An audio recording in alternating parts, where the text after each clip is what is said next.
Marami na akong nakikitang kumikita raw sa pagbebenta ng digital product dito sa TikTok.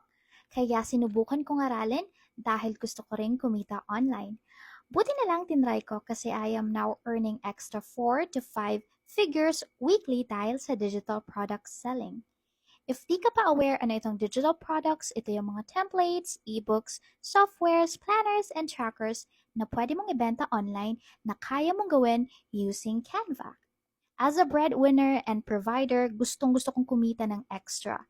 Napaka-convenient at super worth it ng side hustle na to.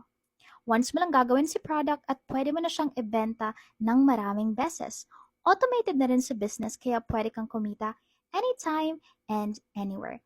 So ngayon, I am teaching people how to start their own digital product business as well.